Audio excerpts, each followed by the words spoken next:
ekkanisa eri Makerere, erimu amawanga ga buli ngeri, erimu abazungu aba buli kika, gattako abayindi aba buli ngeri. Nze naliŋŋaanya okuva gye nsoma, naye mweno ekkanisa nja kuyingira. Mulimu amawanga ga buli kika, Yesu akuyita agendayo olabe.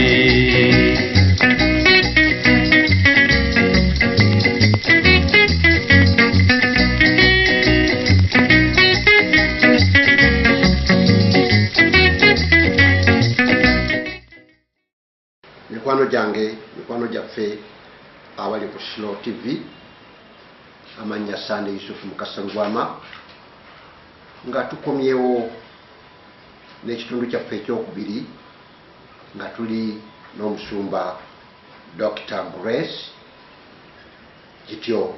Puroguramu yaffe emanyiddwa nga byobadde tomanyi mugugudde since 1960s, nga buli mugenyi gwe tukyasa abikutottolera n'okubikubuulira n'okunnyonnyola, ate nga ateekamu n'obujulizi mu ebyo byobadde tomanyi mugugudde since 1960s.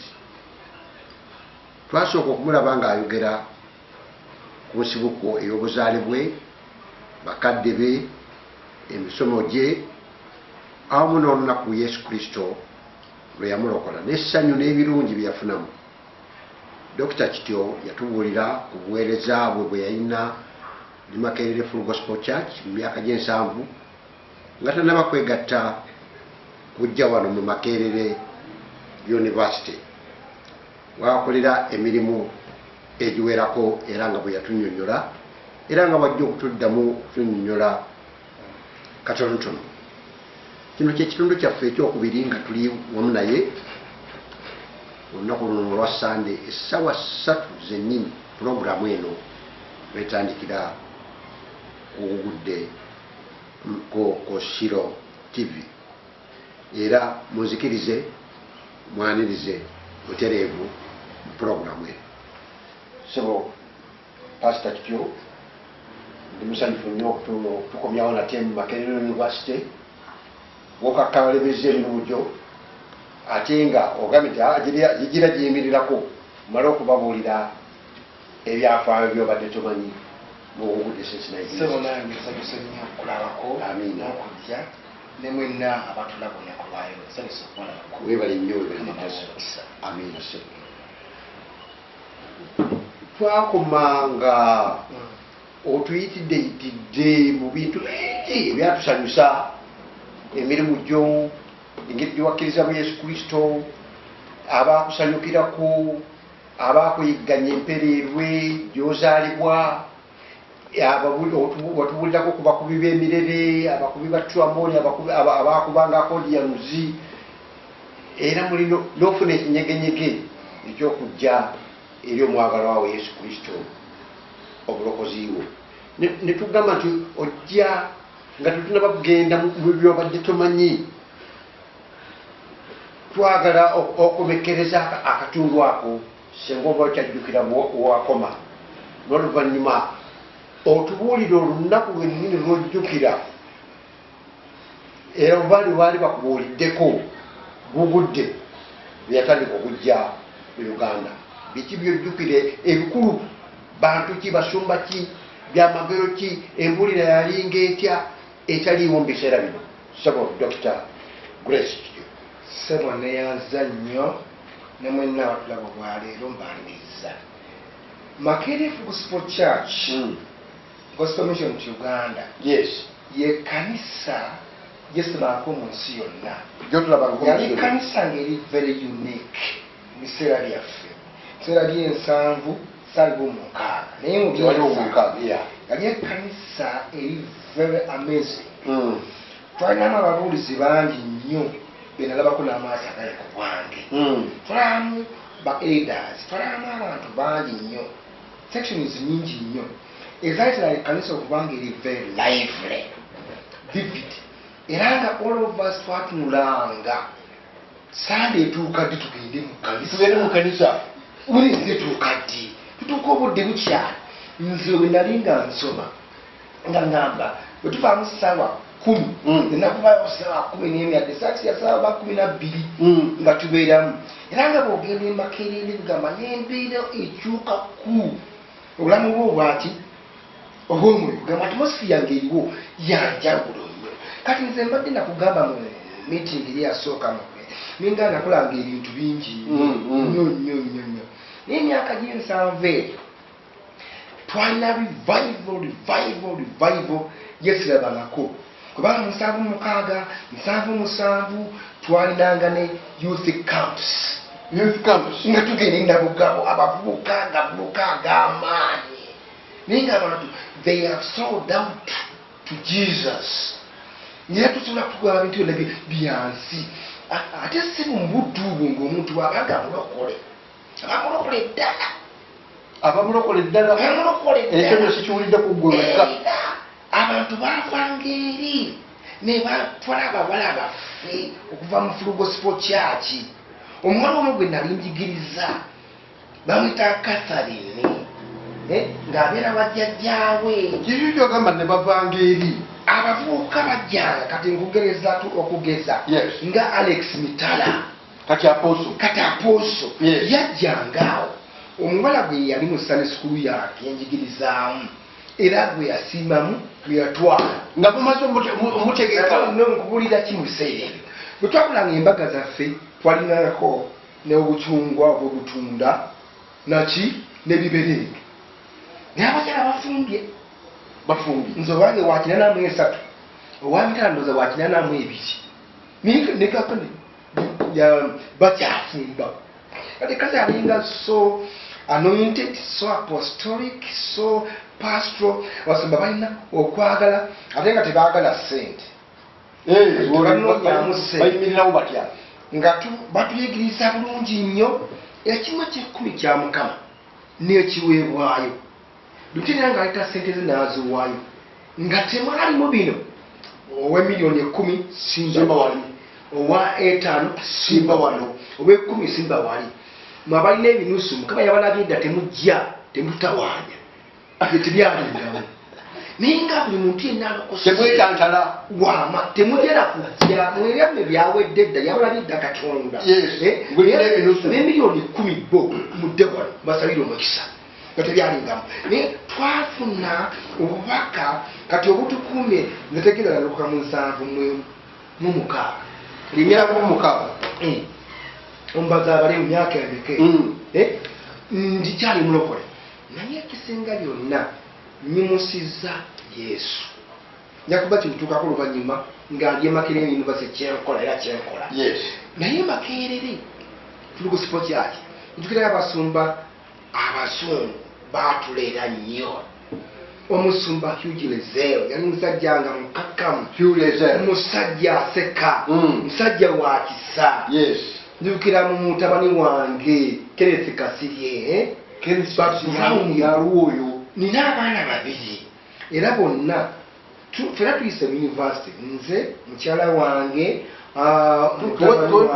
kumanya ga mukyalawo ne famire edda yayitibwanga Florence Nakagwa kati ye Florence kityo kati famire yange twagala abaana babiri biological children omu ye Kenneth Kasirye yasoma Makerere University computer engineering owokubiri era omuggalanda ye Linet Najjuka is an engineer yakola civil engineering yakusanyalaza ebyamazzi ebyakigenda yabitwaliramu n'abisoma they are both engineers bebaana baffe so ffenna tuli product ye Makerere University wetuli nolwekyo yagamba abantu abo batwagala kati mbadde kugamba Brown yakwatanga mutabani wange Kenneth Kasirye n'amusitula William Brown n'amusitula twamuyitanga ne Bill kati waliwo noono eyagenda mu Life Church amusumbaani ono gundi Sheroni waliwo Wega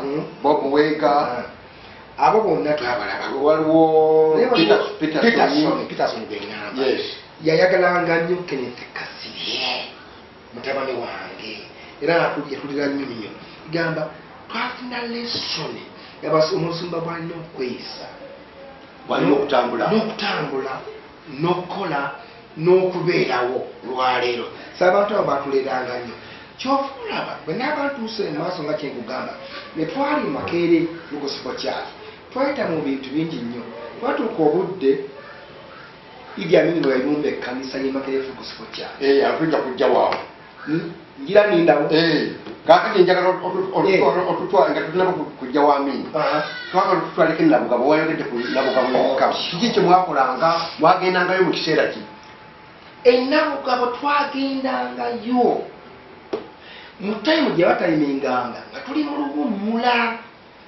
nga muwummudde olw'abaana senior 4 oba senior 5 oba senior 1 mu tayimu yaki y'abaana ya holiday kati nga batukuŋŋaanya nga basubsidizinga costs bwe zaabeeranga mu kiseera eyo nga 12 tugambe mu budde buli ekkanisa ekavalingako ekitundu nga tugenda ffenna tufuna baasi yaffe baasi ki evuddewa ebbaasi twagipangisanga ndowooza yagivuganga mukwano gwange era tukola naye wano Kasozi David Kasozi nga baasi omusa eva ku Makerere University David Kasozi awo David Kasozi awo yali akyali muto Kasozi ki David Kasozi mubiri Kasozi yakola ddi Makerere wano taata nga driver mukulu nnyo naye ebiseera bya kampu I don't remember very well naye kakikujukiza ebiseera bya kampu gyali 7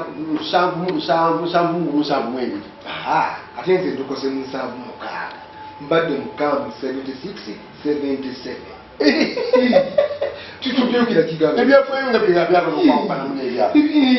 ziri kampu bwe zatandikira mu biseera byammwe naye nze kugamba mu 76-77 osanga zeyongerayo 78 yali kampu naye waliwo ziri enkankada ziriolino kampu ezaffe twalimu ezaali best tugenda eyo tuyigiriza bayibuli tubaamu ne competitions tubaamu ne bible quiz tubaamu okuba omupiira tubaamu okuwuga tubaamu okusika omuguwa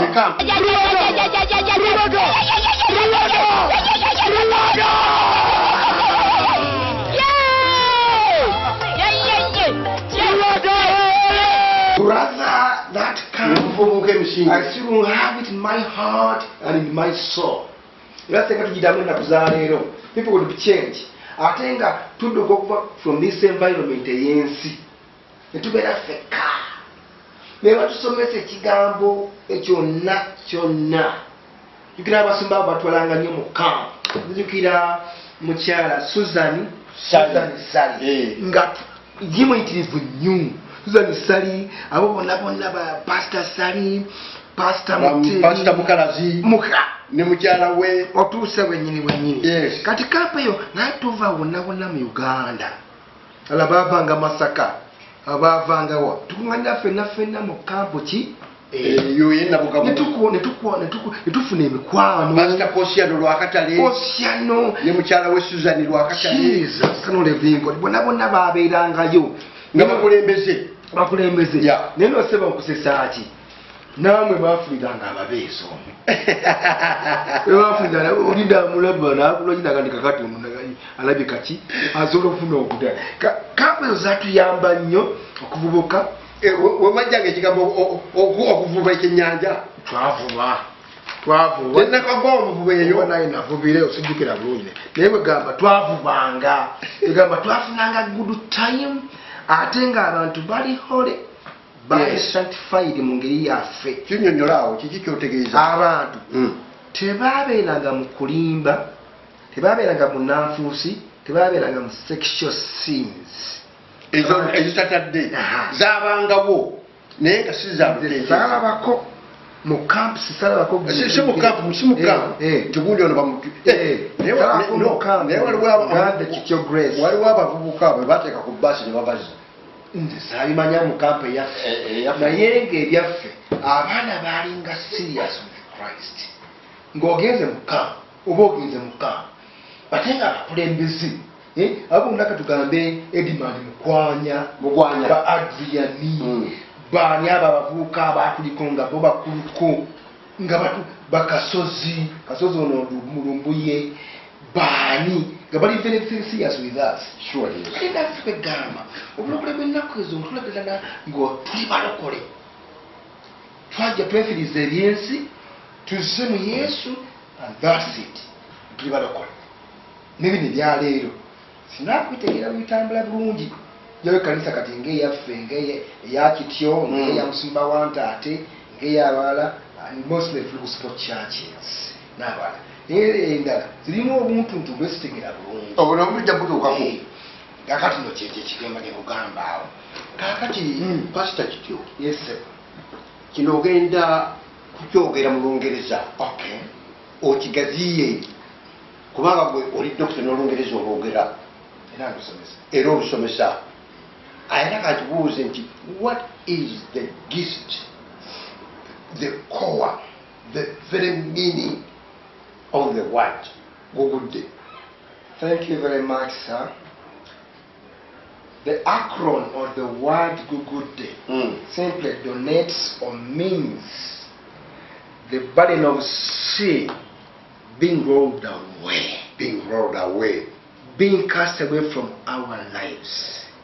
The Bible says all of us are born in sin. In sin did our mother conceive us. So by nature we are sinners. Now when we come to Christ, we actually under a burden which is not visible, yet it's real.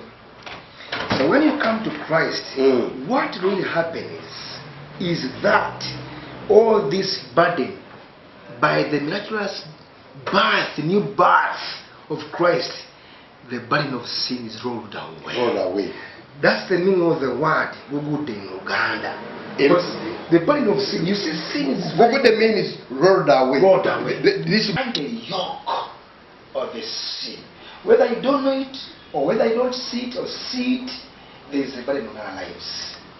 That's why when people get saved, there is peace, there is happiness, there is abundant joy, what we call joy unspeakable in our lives. Because actually we feel literally that the burden of sin is rolled away. Like the day when I came to know Christ, the whole day I was shouting, "Oh, hallelujah, thank you, Jesus." The day you came I was dancing. I became crazy for Jesus. I didn't know what to do, what to say, but I knew there was a change in my life. And I have news for you. I have never regretted. Amen. Up to now. Up to now. I don't say why did I come to say. Because your burden of sin It's rolled away. was rolled away. Up to now, it's rolled away. Never came back to my life. I'm a new creature in Jesus Christ. Why did the Makerere Full Gospel Church begin to be called Gugudde as a name or as a title? Okay. Tell us a brief story about behind that. You see, this church was very unique. The missionaries which brought the gospel to Christ, of Christ to Makerere, we are also very unique people from Vancouver, Canada. And when they came, they had a lot of passion for Christ. Passion means love. Love, passion, a reality, new creation realities in Christ.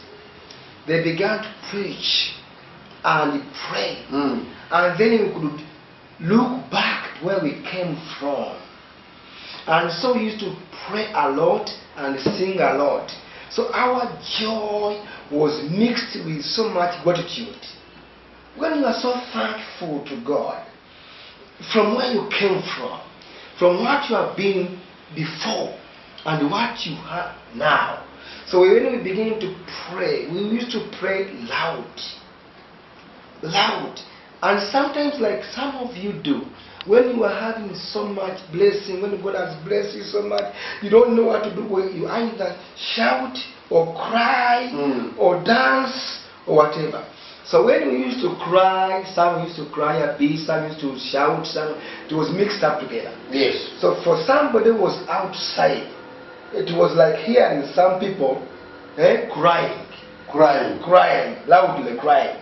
But we not cry. Where some It was kind of a mixture of voices. Mixture of voices, of joy, of loud prayers, of gratitude, all of that. So people thought, actually, we are crying outside. But we're not crying outside. We're actually before the presence of the Almighty God. But there are people who cry, you see. Yeah. Tears rolling It down. is true, it's true. In that church. It's true. But even me, as a gratitude, I cry. You sometimes cry. I cry. Real tears. Yes, because when I'm overwhelmed, I'm a man who is anointed when I'm preaching. So when I'm overwhelmed with the presence of God, Sure, yes. what God has done for me in my life, I can't hold back my tears. I cry. My voices and my changes. Because where would I be today? It's nothing to do with the degrees I have, but my life, there is eternal life, which now we have free of charge. Could I be able to pay for my oxygen today? No. It's by the grace and the mercy of the living God.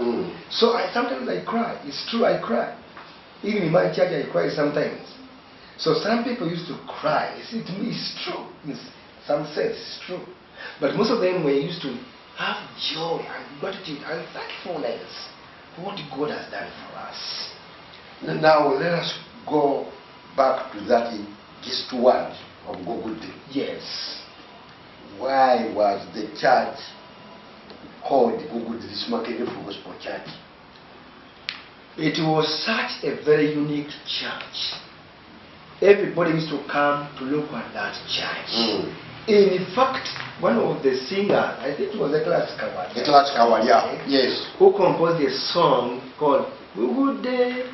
You see that song? Yeah. Because they saw it went even in the newspapers that day of the particular church which has come to Uganda, which has never been there before. When your people sing Gogude, so that was rolled away from us, and now we are free creatures in Christ Jesus. Hallelujah. Yes. So that's what Gogude. Even if I call myself Gogude. Oh, so it's not an abusive word. No. It's not an annoying word. Can I forget where I came from? Look, I have been in over 20 countries of the world. Look at me. I have been to all Arab countries. I've been to Israel many times. I've been to America many times. I have been in the East. I've been in South Africa. I've been everywhere. Do you understand? I understand. But when I go there, I look back at my heritage.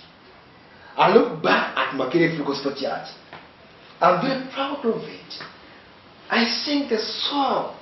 The church, Full Gospel Church in Makerere, is my mother and my father.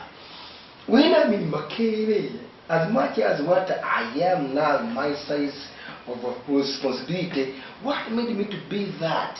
Because I got born again through Makerere Gospel Church. Can you deny your mother? No, I can't. Can you deny your father? Not even my uncle. So the church is my mother. That's why I'm proud of Gogude. Actually, we even have a WhatsApp forum. It's worldwide forum everywhere. Yes. It's called Gogude forum. Forum. Yes. Because we're proud of that one. Where you meet to exchange ideas. Exchange. Of day-to-day life in We put their teachings, put their videos, put their everything, yes. And they're very lively. That's called Gogude. Please don't change that name. So the word is a comforting word. Oh yeah. It's a meaningful word. Yes, sir. Expressing how the gospel of power began in Uganda. That's also a good word you have brought up. I had forgotten it. This was the only unique, powerful gospel. It was called the gospel of power. Gospel of power. And there was power in the gospel. There was deliverance, there was healings, there were miracles, there were signs and wonders. Wonders, yes. It was the gospel of power. It was never seen before. We had churches here, remember. We had our nice churches, Catholic churches. We had our gospel, other churches like Anglican churches. We had the Orthodox. We had many others. But when this gospel came. I don't know if you are seeing me, my viewer. When this gospel came to Uganda, there was a complete change of the preaching of the new gospel.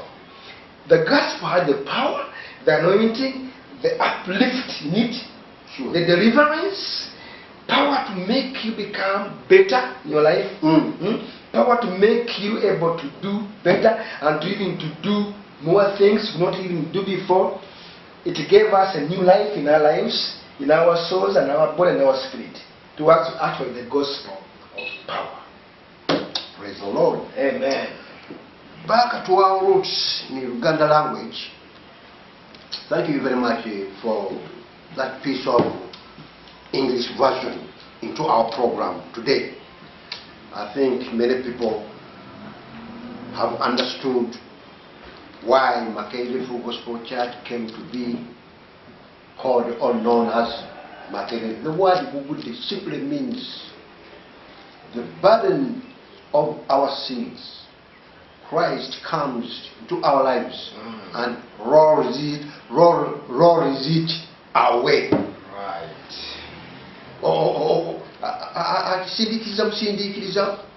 Because rolling, when we speak the word rolls it away,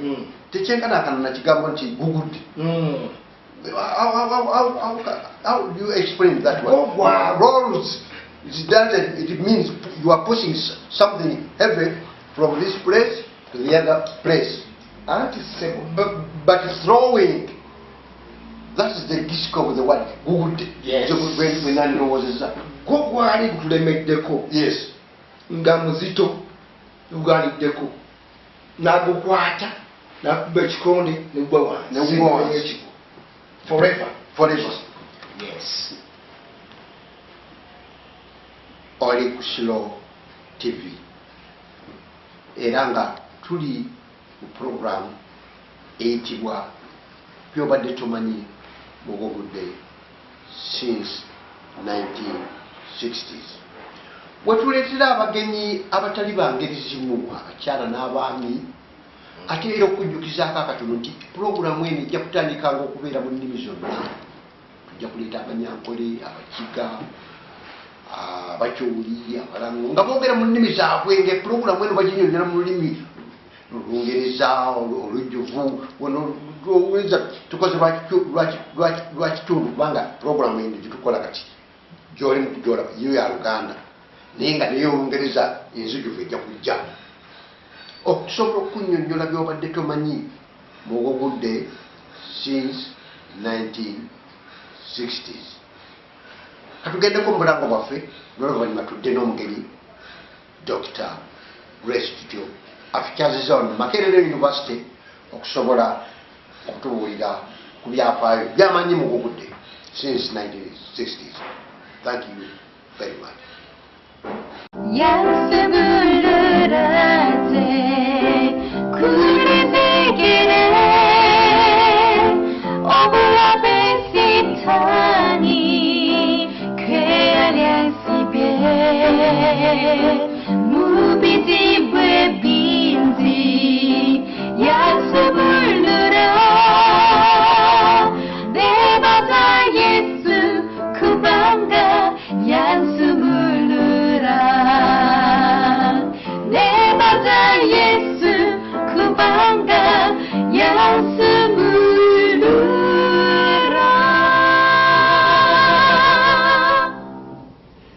Murimutia, Panna Uganda Muena, fue gracias Kwaya, Okuba e South Korea.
erimu amawanga ga buli ngeri, erimu abasungu aba buli kika, gattako abayindi aba buli ngeri.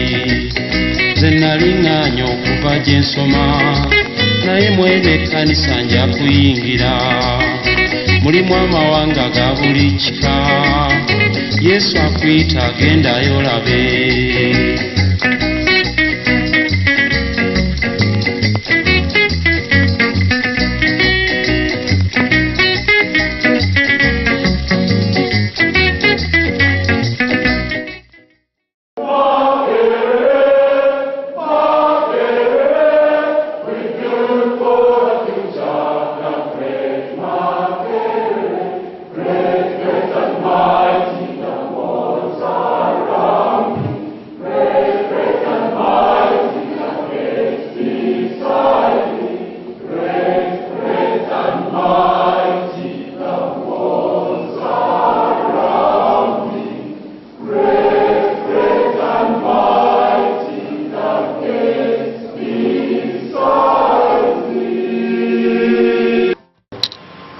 Amanyanga bulijjo Sunday Yusuf Mukasa Muwama Kusibo TV obulamu ebatusibwako ekkanisa yammwe Makerere Full Gospel Church abandi gye bakazaako eryagundi. Nina omukisa gwa nsusso wano mu Makerere University wendi nga tukyali mu program y'omusumba pastor era Dr.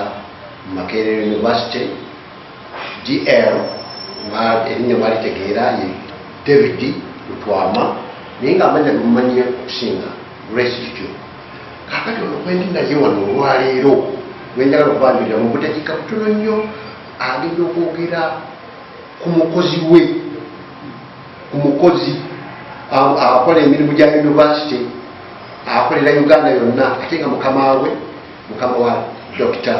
Grace Kityo omukyala era naye Dr. agenda ebitonotono byamanyi ku pastor Grace Kityo oba natubulira sayidi eri owa pastor oba eyowa Dr. gwe nange teeka wabe ye mukyala mukwaniriza program eno njagala okweyanjulira ku bantu abo ab'emufana bakulaba manyaku nabukyokola mu university n'oluvannyuma otubulire Dr. Kityo yaani mu maaso go oba mu maaso ga university e Makerere. Twebale nnyo ssebo. Nze bamuyita Christina Kakeeto, ndi engineer, nkola nga director for estates and works in Makerere University era nakajja wano sinnalwawo nnyo. Omulimu gwange mwangu nnyo ogw'okwogera ku Dr. Pastor Kityo. Nze mwogirako ng'omuntu gwenkola naye nga nakajja wano ye muntu yasookera ddala okunyaliriza wano era okubeera kwange wano bwokumanyira ekifo nakabeerawo mwezi guno gwakusatu yansobozeseza yakulaga ate yandaga kino gwe mukama we ate nakulaga era nandaga abantu amanyi abantu bangi abandeetera ne mbamanya tutambuza emirimu mpolampola naye ekisinga obukulu dipatimenti yaffe eno agiwa PR y'amaanyi. Buli kintu kitagenze bulungi agenda ku staff mail n'ababuulira n'abagamba nti kino kiriwo kiti ne bwe kiti kibikirizeeko kino kiriwo kiti ne bwe kiti ate baba bawandiza abantu bangi nnyo naye addamu ebbaluwa eki ndiomunasirika nakkiriza nti yekyekyo mpozi nekyanasanyuka nnyo okusanga omuntu amanyi mukama wano kikulu nnyo okubeera nga mwina mukama nga mukola ate nga mukolaganira wamu ekyo kimpa amaanyi mangi ansabira buli lunaku nange nesabira nsabira benkola nabo nekitundu ekisabira naye yansabira buli lunaku ekyo kyo kimanyi era yamugamba agenda kuddamu okurevivinga workplace fellowship wano ewaffe ekifo weekiri tulina mangu ddala tugenda kuddamu fellowship together as workers here. Amina. Webali nnyo webalire ddala ate naffe twagala abasiro tivi twagala tutwala omukisa naffe tukuyiteko tukyalireko lumu mu kanisa yaffe Makerere Full Gospel Church tuba nenkunga services 3 esooka etandika ku ssaawa emu ku Sundays naye kuba ku ssaawa 3 eyokubiri ezo zonna ziba za Lungereza z'abadokita bayinginiya kakati eyo neva ku ssaawa 3 nekuma ku ssaawa 5 kakati netufunayo ezitibwa Pentecostal ate nembeera yotwogera Luganda na Lungereza n'ennimi zaffe ez'ekinnansi ezaawo mu Uganda eba yasamye nnyo era bwe mujja ne Dr. Kityo tulisanyuka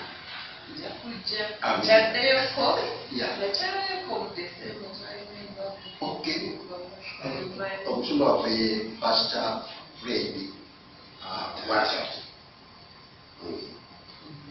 akolagana n'abasumba bangi naye nga Makerere Full Gospel Church tukitadde ebyafaayo ebipulogulaamu eyo byobadde tomanyi obugudde since 1960s nga tuwulira abantu ekkanisa gyevudde weri era negegenda. Amina. Amannya Christina Kakeeto. Ingeniya taata ye Kakeeto. Okay. N'omwami ne engineer kati gwe byongerako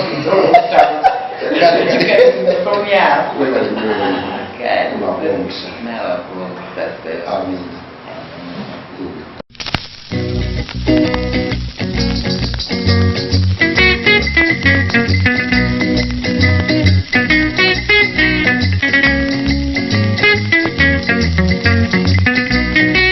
Bannange ekkanisa eri Makerere erimu amawanga ga buli ngeri erimu abazungu aba buli kika gattako abayindi aba buli ngeri nze naliŋŋaanya okuva gye nsoma naye mweno ekkanisa nja kuyingira mulimu amawanga ga buli kika Yesu akuyita agendayo olabe.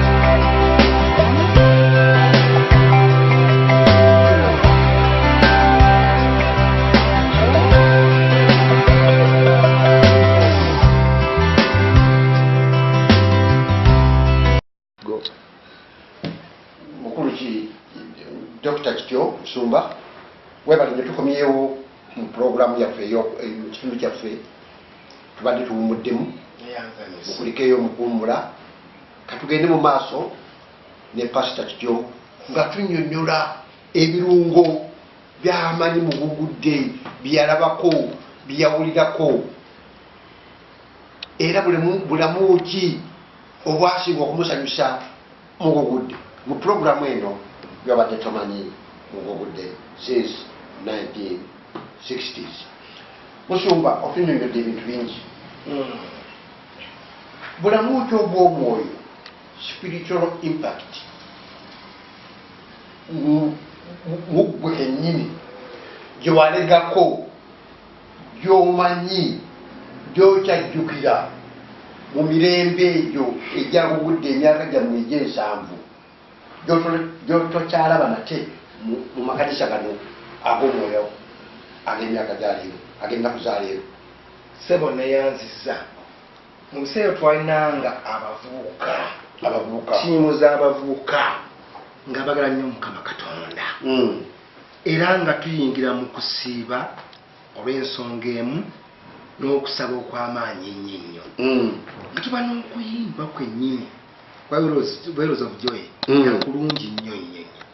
Ekirala enyimba zaffe zetwayimbanga enyimba zaffe nalinga ne mukwaya eyemakerere nalinga mukwaya y'abavubuka neyemakerere ful gospel church nga ndi muyimbi mulungi enyimba ez'enjiri ke katabo kano akatabo kukola enyimba ez'enjiri nga ndi muyimbi mulungi nomukyala nga muyimbi mulungi naye nga bw'osobwa kuyimba mukwaya ku lunaku olwo owuliranga azirika twayimbanga enyimba it was really vivid and coming up tuyimbira enyimba ezikebuziba ezirina amakulu ate ez'enjiri ate ezirina amafuta ezijjayo emiramwa twayimbanga enyimba nkubulirako nga ziri mu byawandiikibwa zijjayo amakulu zirimusa abantu zirimu obulokozi n'ebiringa so okuyimba was part of it. Then twalina clubs abavubuka zalinga nnungi nnyo nnyo nnyo. Then Sunday school simanyi kati oba zikyalina mu kanisa ekigambo simanyi oba twasomesebwa nga tujja mu bibiina ebyenjawulo abakulu bokka bamuzeeyi bokka abavubuka bokka abaana abato bokka bwe batyo byatubangula nnyo mu kiseera ekyo okuyiga ekigambo twalinanga Sunday school etugatta ffenna era nga tulina ne memory verses twayoba kati bakyazikola batuwa ekitundu n'ennyiriri nga tuliddamu ewaffe Sunday school ekyaliyo naye eri ku myaka mikime fena emyaka egy'enkaaga emyaka enkaaga kati nze nina emyaka nkaaga mwena okwata otya n'olutwala Sunday school tugambe Musumba Jusa Mukasa Musoke yabuliranga abakulu ey'abakulu yabazeeyi kati ngammwe netubaawo n'eyabavubuka netubaawo n'abavubuka ali nemba ne class kati eyange gineyagalirangamu mu mirembe giri spiritual impact then nekuba n'ey'abaana that's one of them. Kati ekiri ku budde bw'abasumba abamu si bonna waliwo ebikuba abantu ababulizi tubiyita the 3 G's. The first G is girls, the other one is glory, the other one is gold. Kati girls kitegeeza opposite sex abayinza okwentayisinga to do something wrong tiwatandikoze ng'omusumba.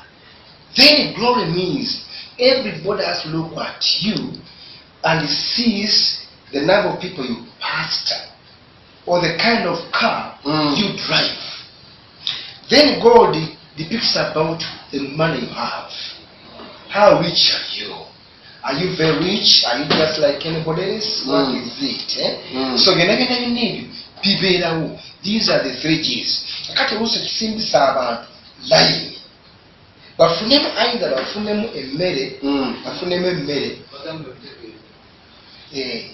bafunemu either emmere bafunemu emmere oba sente oba bafunemu abakyala oba bafunemu ekitiibwa gyebakoma okuba n'abantu abajja babalindiridde n'ekitiibwa ekibaagala naye salaka muntu yenna abasumba abo baali bakulu nga bamanyi Katonda njikira omusumba Joshua musumba Mutebi abakulu basali abazungu bennyini then obedi ate nga balina ofisi n'abaana bangi nnyo titwalabako nti muntu jankusaawa biiza ekiro ngu kansoli oba nkole bwenti abantu bonna bali open to us tebatujjalako yadde enusu n'emu waliwo ekifo kya ssente okufuna ssente oba ensi yetutenda okubeera bize esente ennungi ensi yali bize nnyo okusinga kakati yali bize nnyo okusinga kati naye ng'omuntu abeera kwatisa kukolesa motivu ya mutima gwa muntu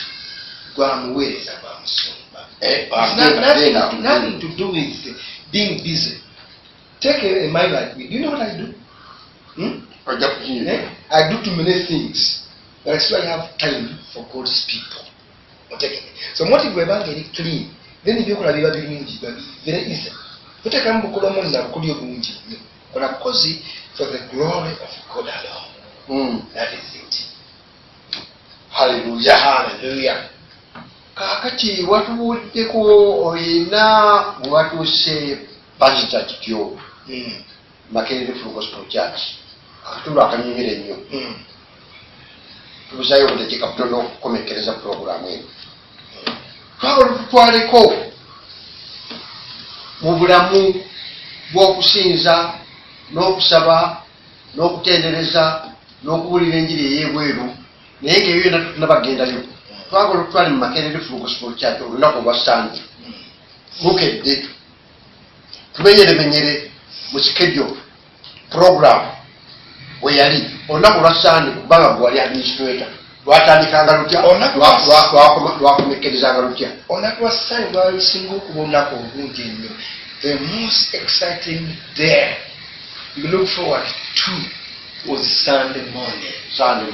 Twakeeranga nnyo netubeera mu kanisa. tuwe ne time Simply because ne time nawo roughly sawa nga tututuuse abavubuka olunaku olwa Sunday morning nga tubeeramu netulongoosa netusabira entebe netukola ebintu bingi nnyo. Yes, ne mulongoosa tulongoosa mwabakkiriza omanyi twaliku special love for Jesus, love for our church, love for the ministry, love for the whole place. Tewali kifo okedde essaawa 2 ozze mu kkanisa breakfast bw'obeera nga oli mukyala mufumbo omwami omuwadde dikyayo okumakya Bayibuli egamba omutume agamba Yokaana nali mu mwoyo ku lunaku lwa Mukama waffe nali mu mwoyo kati lunaku lwa Mukama waffe lwa Sande lwali special to us. Amaka gaffe tuteekateeka bulungi ku Saturday tuna ne tujja mu Sande ku makya nitubeera nga tusaba netuba nekituta pre-service prayer. Lero yaliba abantu bonna nga tusaba bwe tumala okusaba okwo tugalawo nessa tutandika kyebayita service ya Sunday school. Lunaku lwa Sande ku makya netutandika okuyimba okutendereza Mukama Katonda okw'amaanyi ennyo. Ekkanisa neekolera omuliro ogwa Yesu nga buli omuntu yenna ayagala kutendereza n'abyagadde oyogera ebintu bino Dr. Kityo ng'oyogera ne ku time eno kyali bwekiti time eno twatuukanga genda maaso kati awo ziringa 2:45 otegedde. Kati bwe tutandika ne tumaliriza nga tumala ssaawa 3 kutendereza okutendereza kati nga batuyingira mu Sunday school teachings kuva ku ssaawa 3 ezo ogenda ku ssaawa 3:45 netugombera conclusions. Olaba kakati ssaawa 4 ez'okumakya ye main service twagyagalanga nnyo. Bwebawo oluusi twakyusangamu kwaliwo kanisa byakyusa sawa njata kulaba olisisane sukulu nanesukuluka tugimaza nti mukimala nnya kati nyeewedde tutandika kati service kati paka eri main service ya sawa 4 naye jjukira ngalo twakyusaamu okko abazungu abamu bwe yajja another phase nga bavudde mukana tugatandikawo sati ey'oluzungu ekijjukira nentandika saabi negwa ssaawa 3 awaliwo service teyakwatayo nnyo nga bemukiyita ennakuze tekyakwatayo nnyo netuddamu kati kyekugandi kati ku ssaawa 4 ng'abantu bonna balina ebyobyona dakika nga 5 owakale najja yalinga njagule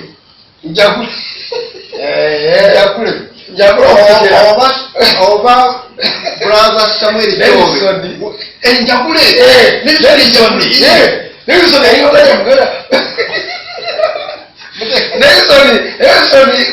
tulebe nnyo ofukozimojadi brother obakulamu tulijja kuddamu tisimanya kumanya sandi tuliddamu kakati njagule n'aleeta akale kirowoozi nga musajja wamaanyi nnyo kabode nakuba akade era bwewekikigiriza njagulazanyibwako kati ngaakuba akade bannanga obudde butuuse ng'asiba ettaayi ye nga zingwe nene aga musumba tuseradimperesaayi mukama yebasibwa ng'akuba akade nga tukonkuludinga Sunday school ng'ate tutuna kukuludinga abantu tudukaganya mu kanisa main service kuba yalinga nyefu nnyo ennaku zino mbokirikijja ng'ate nga weesigiriza ebifo bijjako ate tukombeyalinga ekyaluli jjukira Makerere Full Gospel Church kati si musango gwayo naye ekuse population yeyongedde tulina services ssatu ebirina etandika ku ssaawa emu nekoma ku ssaawa ssatu eba ya Lungereza netuba netandika ku ssaawa ssatu ogiyita second service nekoma ku ssaawa ttaano netubaayo etandika ku ssaawa ttaano nekoma ku ssaawa munaana eyo nze njeyitira the Pentecostal Sunday service eba third mwogere mu Luganda n'olukigo lwogera n'olukyolero lwogera. That is a Pentecostal one to me. Amen. Yes. Ati kati sebo badde ombuuzizza ebyali ku mulembe gwaffe tudde ku mulembe gwaffe kakati nga tulina okudduka mangu tuyingire munda mu kkanisa tukwate ebifu kati question nga tulanga mu kifo kya mu maaso wakati benchi zalinga satu saidi eri ngwali bakulu nga tulaawo dokita kanafuuka dokita ayindu bega tulaawo Esther Namatende awo tulaawo kadanye tunakudeske yemaaso kati nga mukama akozesa nnyo okuflowinga mu bunabbi tutandise byobadde tomanyi mugugudde genda maaso nga mukama azitako nimpa obunabbi kati nimpa obunabbi bwo nga twabuwanga abantu bangi abula across the board nga musumba tusakanya musoke alekata bulisiri nakula omulimu obunabbi buno bwe bwamuwanga bwalinyanga ekitundu.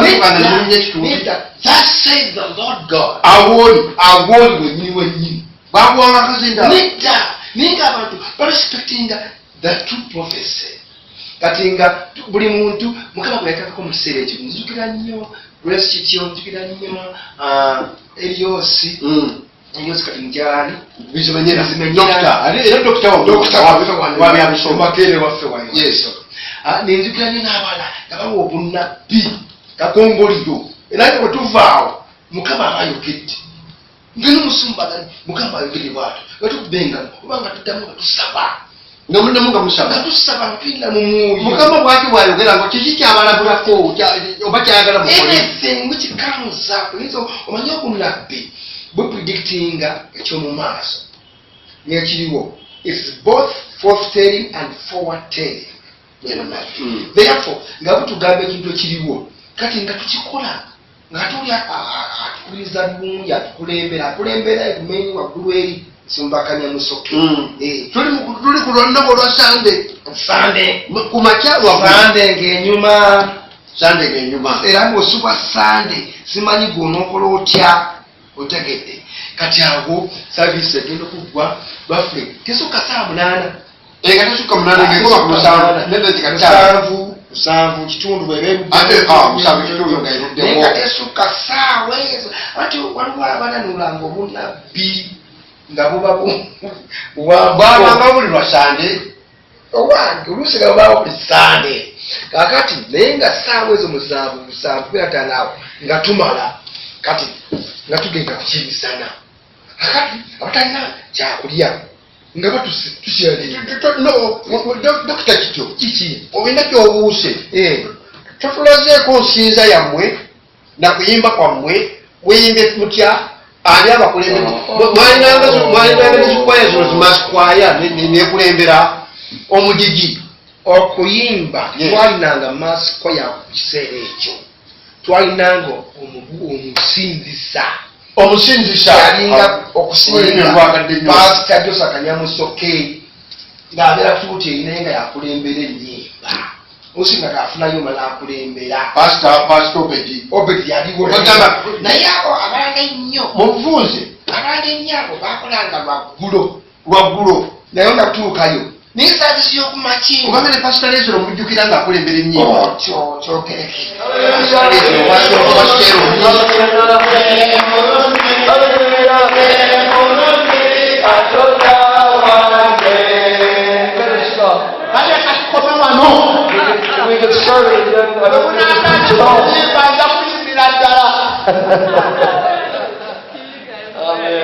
abo bonna nga bakulembera pasita Mutebi eno nerikka wansi n'owulira wenawennangana even a pin can drop by the presence of God nga tuyimba nga tusinga muyimba kitatombe enyimba kusinga ezenjiri muyimba enyimba ezenjiri nemunya ekisanja ekingi Yesu nga mukulu tutabulamu buko omanyi ziriko emyaka gini bukolasi n'enyimba empanvu.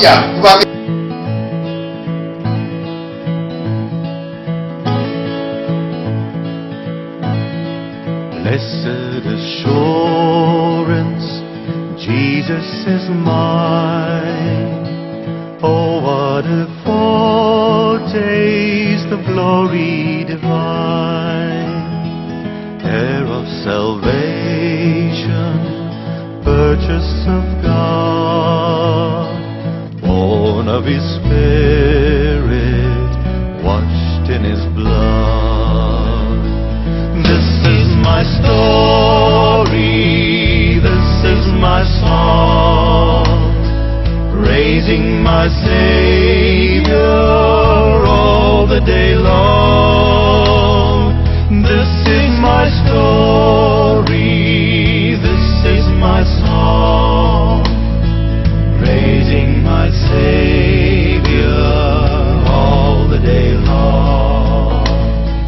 Perfect submission, all is at rest.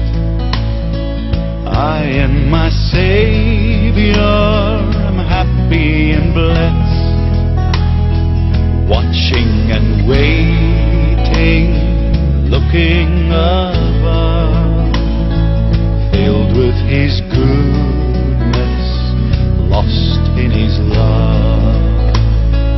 This is my story, this is my song, praising my Savior all the day long. This is my story, this is my song, praising my Savior all the day long. This is my story, this is my song, praising my Savior all the day long. This is my story, this is my song, praising my Savior all the day long.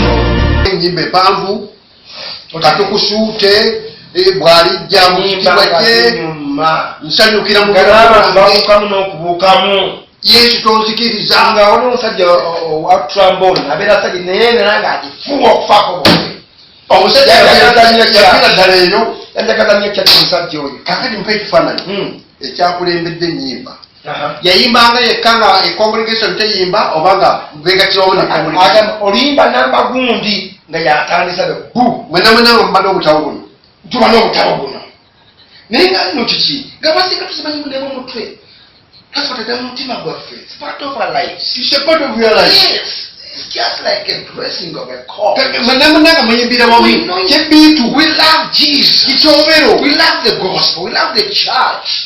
Understand? Yes. Kati nga tuyimba ennyimba zino era nga bw'ova mu kusinza okugala azogadde nalabye Katonda. I thank God. tukyali ku lunaku I olwasanze experience God.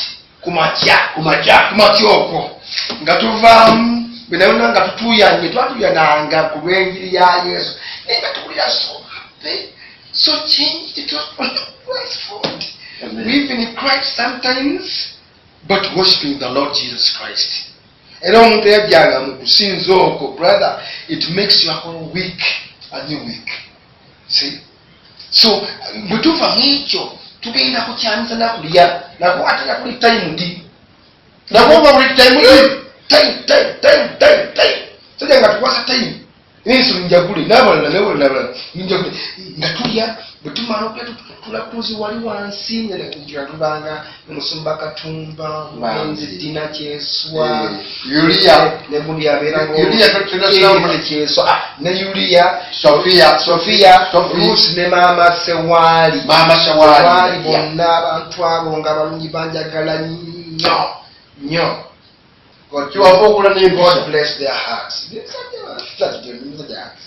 ati ni wagonjebwa nnyo naye nga ndi bwa muliro wali wa bya Yesu nga ndi bwa muliro nnyo akati batu nga tulya bulungi nnyo lusi bali batudde ku benchi lusi bali batudde ku ttaka lusi bali batuddewa naye nga abantu bonna balya naye tebalala muntu yenna yenna atalya netwagala muntu atalya ngakuyita wange kiseera bya brother jamutujje mukaka nze naye kulya naye twagamba ti abenda kuzinda kuyita kulya tayinza kuyita kulya muzungu nnyo yabira empime yabadde tuli tubaddeeko brother toniwe naye Yesu yebaze haleluya akulinda amala okuyoyobwira w'oluganda biri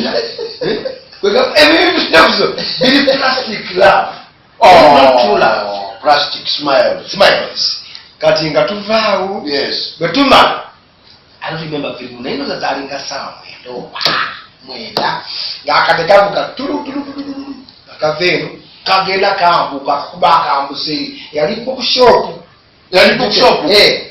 ayina kakule mu bookshop nakayo ku bookshop kati ngagenda kuba time ya gundi ya clubs wainanga clubs za nuni emeka clubs zalinga nungi zalinga 3 main esooka y'abakulu nga bagiyita batya eyo yaabwe egenda mu main auditorium y'abakulu eyo n'abafumbo bonna bali awo n'abafumbo yali yanjawulo eyo club kati ngamba Sunday polo tuli ku Sunday nga babeera eyo bo ebyo tebitukwatako kakati nga babeerawo n'ey'abaana abavubuka abato babuuka maziba awo nga tubeera ne club eri main eweeroza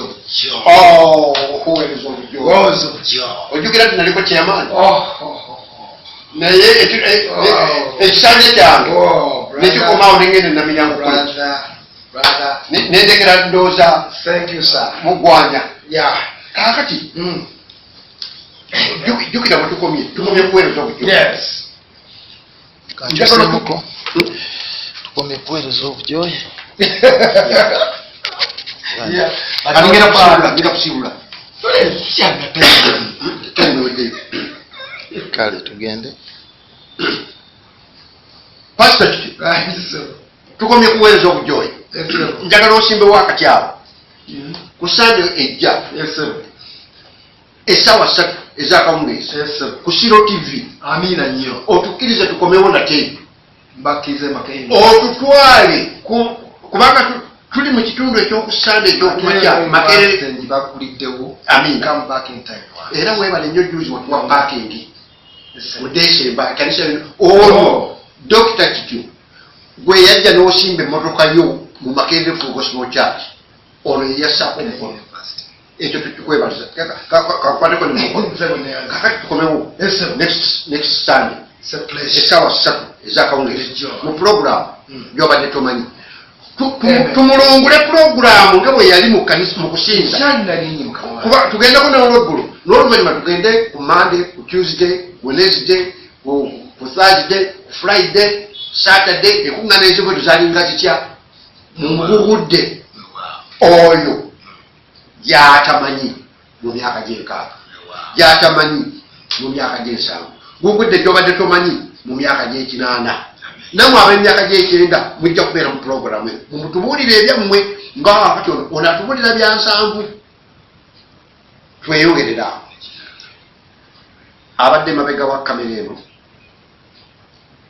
yayitibwa ye mutabani wange Robert Mayanja ate nga producer era omukuŋŋaanya editor wa puroguramu eno ye muganda waffe bamulanze eki Enoka oba Enoka bamulanze eki mwandiisi wa puroguramu eno Sunday Yusufu Mukasalwa puroguramu eno byobadde tomanyi ku Siro TV ebatuusibwako ebagemulirwa sponsored by Makerere Full Gospel Church tubadde n'omusumba waffe mulungi ennyo Dr. Grace Kityo ajja okukomawo nate naffe ku Sunday ejja sebo webali nnyo nnyo nnyo okukkiriza okubeera ono era tukwesunga nnyo nate kubanga emboozi ekutteyo